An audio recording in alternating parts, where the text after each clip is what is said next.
तिरंगा यात्रा दरमियान देशभक्तिना रंगे रंगाયું રાધનપુરના ધારાસભ્ય લવિંગજી સોલંકીએ લીલી ઝંડી બતાવીને તિરંગા યાત્રાને પ્રસ્થાન કરાવ્યું હતું। રાષ્ટ્રભક્તિના જયઘોષથી ગુંજ્યું પાટણ જિલ્લાનું રાધનપુર શહેર। Story report by Prahlad Thakor, Radhanpur. આપણા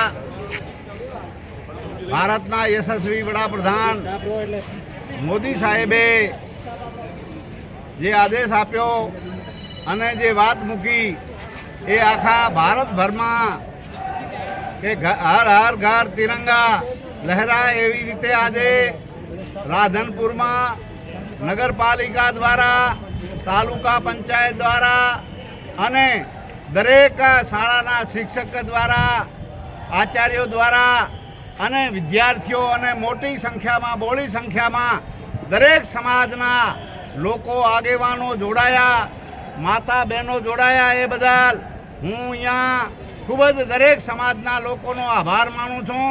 અને જે મોદી સાહેબે જે વાત મૂકી છે એ હર ઘર તિરંગા, એ આપણે બધા આપણા ઘરોમાં તિરંગો લહેરાવીએ, કારણ કે આપણે આ મહામૂલી આઝાદી મળી છે એ ખૂબ જ જહેમત ઉઠાવી છે વીર બહાદુર સૈનિકોએ। એમાં મહામૂલી આઝાદી મળી છે, એને આપણે આજે ઉત્સાહભેર આખા ભારતભરમાં ઉજવી રહ્યા છીએ।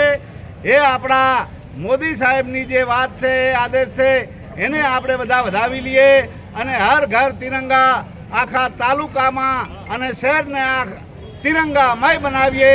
એ જ વિનંતી સાથે બધાનો ખૂબ ખૂબ આભાર। ભારત માતા કી જય।